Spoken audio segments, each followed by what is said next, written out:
Hello everyone, I'm Sudipto Dash, instructor of Unique IT as a professional digital marketer. গত ক্লাসে আপনারা শিখেছেন Microsoft word সম্পর্কে, কিন্তু সেটা পিসিতে বা ল্যাপটপে। তো আজকে আমরা শিখবো কিভাবে ফোনের মাধ্যমে আমরা মাইক্রোসফট ওয়ার্ড ব্যবহার করতে পারি। তো তার জন্য আপনাকে সরাসরি চলে আসতে হবে প্লে স্টোরে। এবার আমরা নিচের সার্চ আইকনে ক্লিক করে উপরের সার্চ বক্সে লিখবো মাইক্রোসফট ওয়ার্ড। মাইক্রোসফট ওয়ার্ড লেখার পর দেখতে পাচ্ছেন মাইক্রোসফট ওয়ার্ড চলে এসেছে। আমার অলরেডি এখানে ইনস্টল করা আছে। আমি এখান থেকে ওপেন করব। আপনাদের যাদের ইনস্টল করা নেই আপনারা ইনস্টল করে নেবেন। মাইক্রোসফট ওয়ার্ডে আসার পর এখানে এরকম ইন্টারফেস দেখাবে। এখানে আপনাদের প্রথমে মাইক্রোসফট অ্যাকাউন্ট দিয়ে সাইন ইন করে নিতে হবে। আমি এখানে আমার জিমেল অ্যাড্রেস দিয়ে সাইন ইন করে নেব। আমার অলরেডি ফোন নম্বর দিয়ে অ্যাকাউন্ট ক্রিয়েট করা আছে, তাই আমি আমার ফোন নম্বর এখানে বসাবো। এখানে আমি আমার মাইক্রোসফট অ্যাকাউন্টের পাসওয়ার্ড বসাবো। তো দেখতে পাচ্ছেন মাইক্রোসফট ওয়ার্ডে আসার পর আমাদের এরকম ইন্টারফেস লেখা দিচ্ছে। আমি এবার এই উপরের প্লাস আইকনে ক্লিক করব। তো দেখতে পাচ্ছেন পিসি ভার্সনের মতো এখানেও কিন্তু অনেকগুলো টেমপ্লেট রয়েছে। এখান থেকে আমরা এই টেমপ্লেট ব্যবহার করে লেখালেখি করতে পারবো। আমি এখানে ব্ল্যাঙ্ক পেজটি সিলেক্ট করলাম। এবার আমি আমার ফোনের ডিসপ্লের উপর ক্লিক করি, তাহলে এখানে আমাদের কিবোর্ড চলে আসবে। এবার আমরা এখানে লেখালেখি করতে পারবো।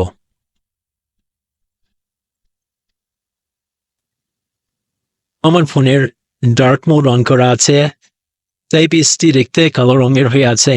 আপনারা আপনাদের ফোনের ডার্ক মোডটি অফ করে ব্যবহার করবেন। এবার নিচের দিকে একটা আইকন দেখতে পাচ্ছেন, উপরের দিকে অ্যারো চিহ্ন আছে, এটার উপর আমরা ক্লিক করব।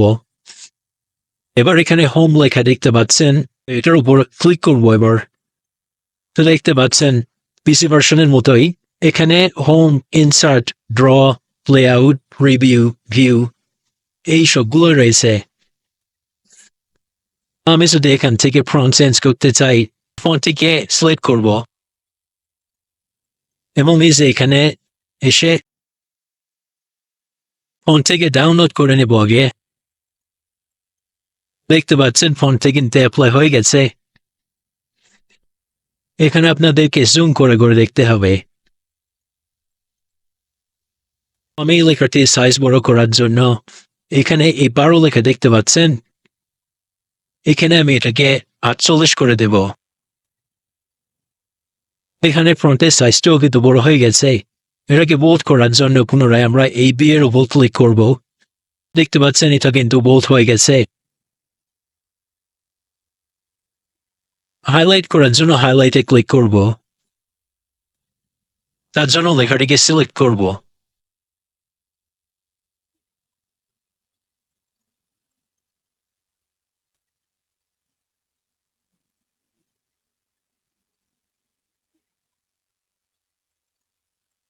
দেখতে পাচ্ছেন লেখাটি কিন্তু হাইলাইট হয়ে গেছে।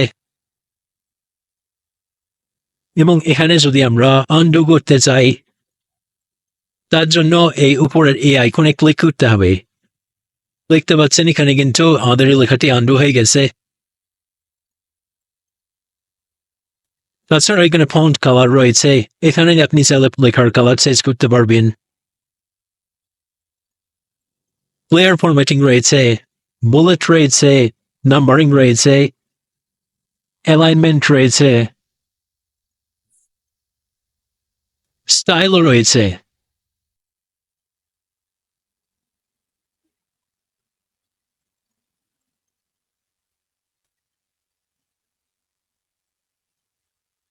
এবং ইনসার্টে আসার পর দেখতে পাচ্ছেন এখানেও কিন্তু টেবিল রয়েছে, যেটার মাধ্যমে আমরা তালিকা তৈরি করতে পারি।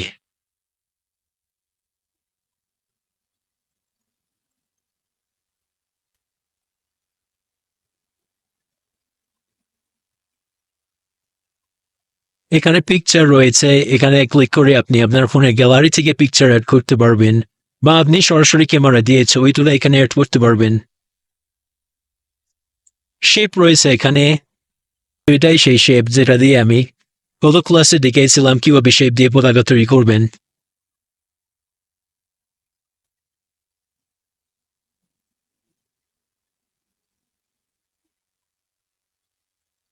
এখানে শেপের কালার চেঞ্জ করার জন্য এই ফিল লেখার উপর ক্লিক করতে হবে।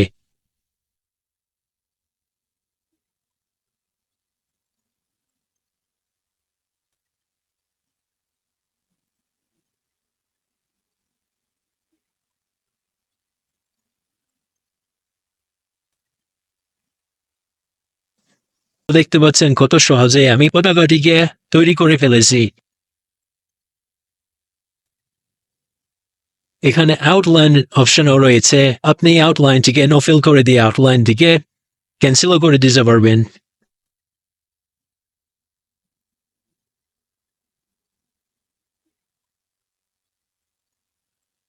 এবার দেখতে পাচ্ছেন লেআউটও কিন্তু সেম প্রসেস।